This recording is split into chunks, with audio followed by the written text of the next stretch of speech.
welcome to the Narrowing Path, Walking the Spiritual Walk. My name is Steve Van Eiderstein, and thank you again for joining me as we go over James Allen's daily meditation for February 26th. And I'm really looking forward to this, to seeing how February closes out. It's been a great journey over the last couple of days and last couple of weeks, honestly. February's just been a great month. It's been a lot that have been wrapped up in February with temptation and with seeking truth and what that looks like, and watching your own intentions and stuff like that. So a lot of great stuff. So I'm looking forward to rounding out this month with February 26th. So this will be fresh to you and fresh to me, meaning I haven't read this prior to reading it on this podcast. So you'll get my genuine response, reaction, observations, and what I relate to about the reading. And it should be a good time. So here we go. February 26th by James Allen.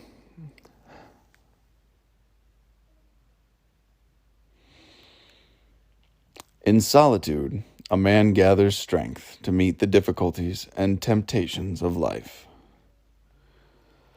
Just as the body requires rest for the recuperation of its forces, so the spirit requires solitude for the renewal of its energies. Solitude is as indispensable to a man's spiritual welfare as sleep is to his bodily well-being, and pure thought or meditation, which is evoked in solitude, is to the spirit that what activity is to the body.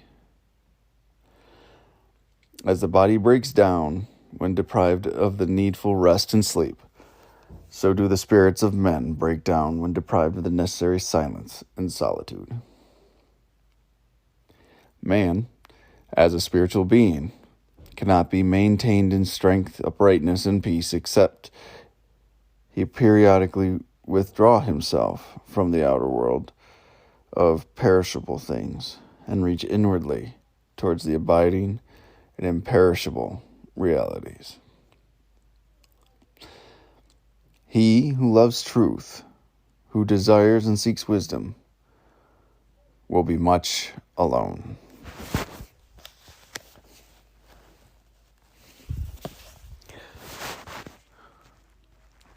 This reading today is touching on a concept or a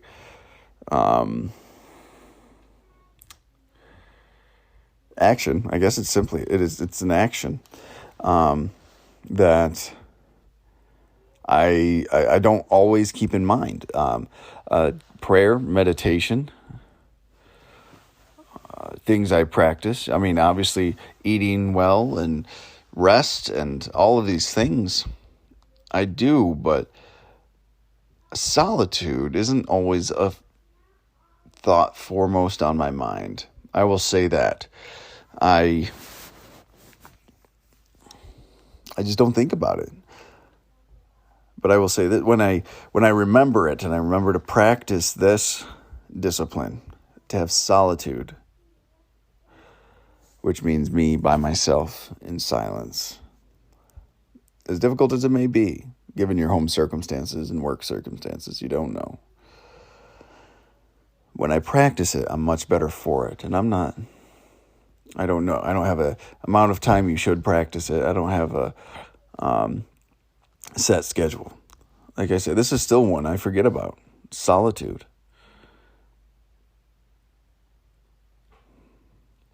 In solitude, a man gathers strength to meet the difficulties and temptations of life.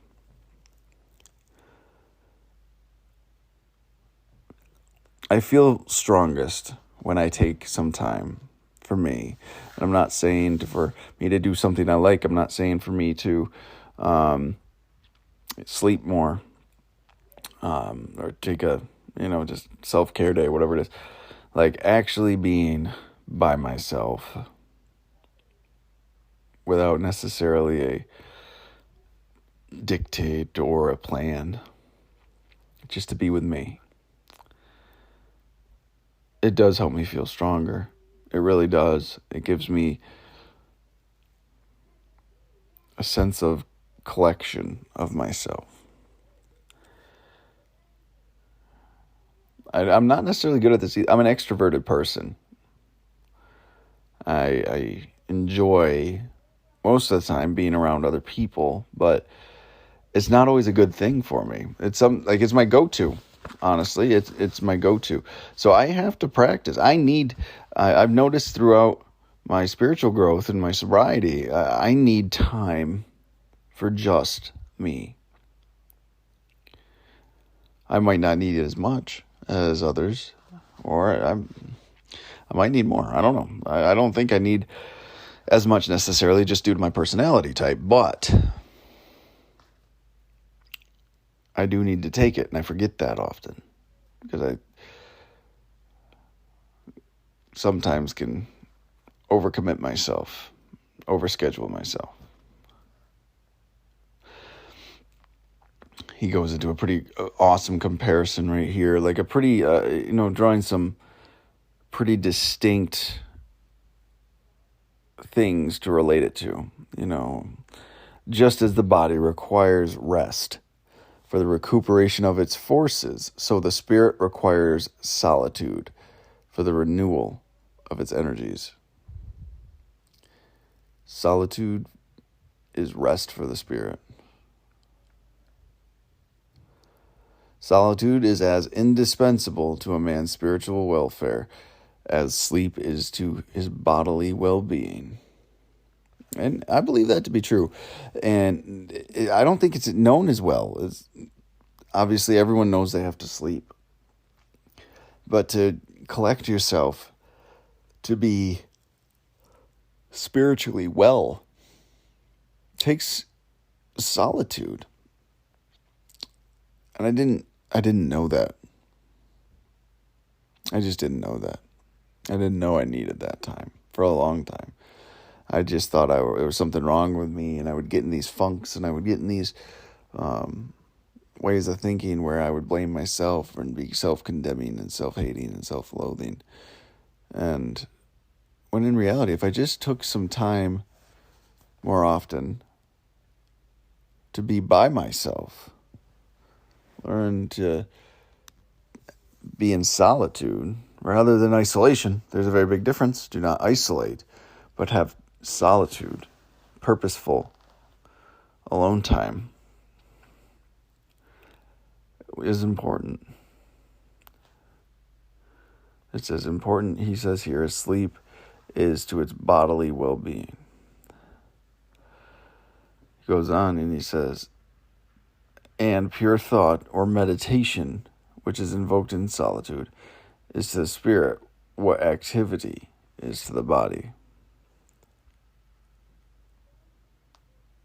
So these are exercising our spiritual muscles, thinking pure thoughts and practicing meditation. These are important places or important understandings to have. Solitude is rest. Meditation is exercise for our spiritual selves, for our spiritual natures.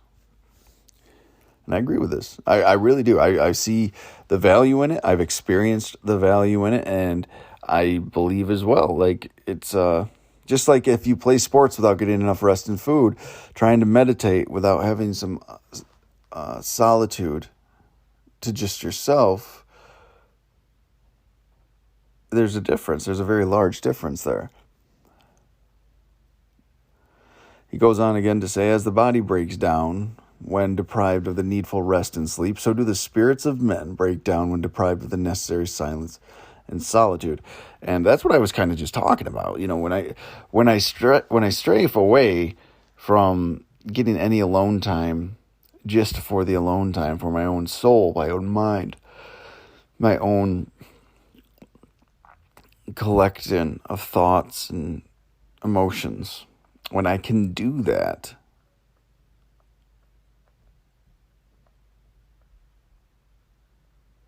I don't have that deprivation and that breakdown like it's talking about here.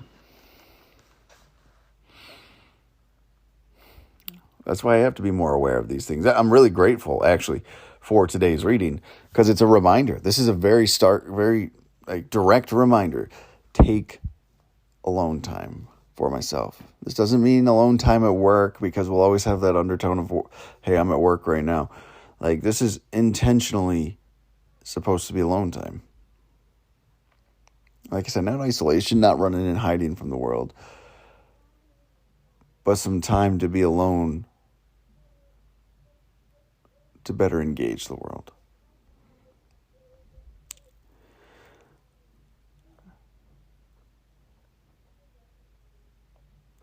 And then he says, as the body breaks down when deprived of the needful rest and sleep, so do the spirits of men break down when deprived of necessary silence and solitude. Man, as a spiritual being, cannot be maintained in strength, uprightness, and peace, except he Hold on, let me read that again. Man, as a spiritual being, cannot be maintained in strength, uprightness, and peace, except if he periodically withdraw himself from the outer world of perishable things and reach inwardly towards the abiding and imperishable realities. I love the illustration here. We have to disconnect from what's on the outside world and take a look at ourselves, what we're doing, why we're doing what we're doing, where we're going with this. These are all important factors. These are all very important things. And I like how he says the difference here. He says, periodically withdraw himself from the outer world of perishable things. These are all temporary things. Everything in the outside of us is temporary. And reach inwardly towards the abiding and imperishable realities. Look inside yourself and be with those things that you know are true, that are permanent, the spiritual truths that we talk about, these spiritual laws and principles.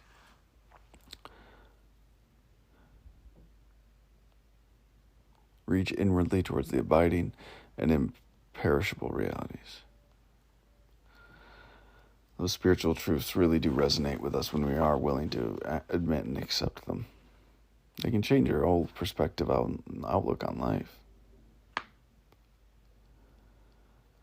I like the way that paragraph opened as well. Man as a spiritual being cannot be maintained in strength, uprightness, and peace, except when he periodically withdraw himself from the outer world of perishable things.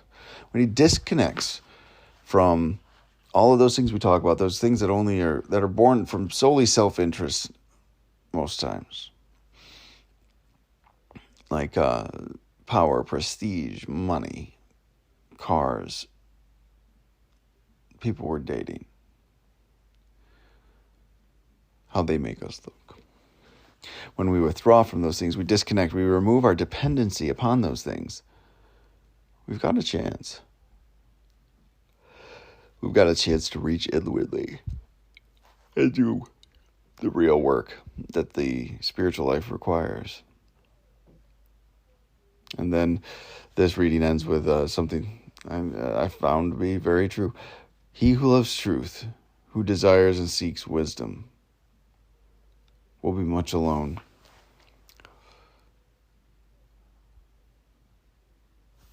For those on this spiritual journey, for those on this path, it has been something I've come to recognize and understand that it's not, the path narrows and usually only one walks at a time. You don't always bring everyone with you.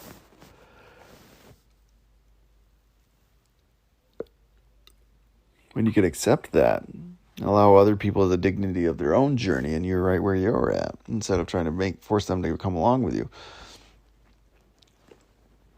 you have more peace there. But the walk can be a very singular walk, a very one and only walk. It's just you and your responsibility for your actions.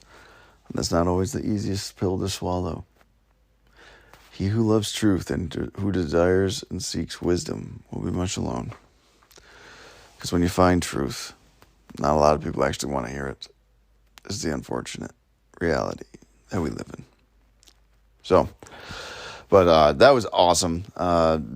definitely going to make sure I make some time for myself to just be alone. Not necessarily even meditating, but just to be alone and pull myself completely back into me.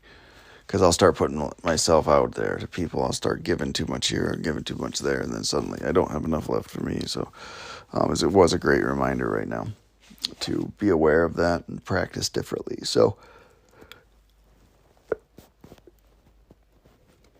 great reading today, though. I'm looking forward to tomorrow's and seeing how February finishes and March begins. So thank you all for jumping on, and until next time, thanks.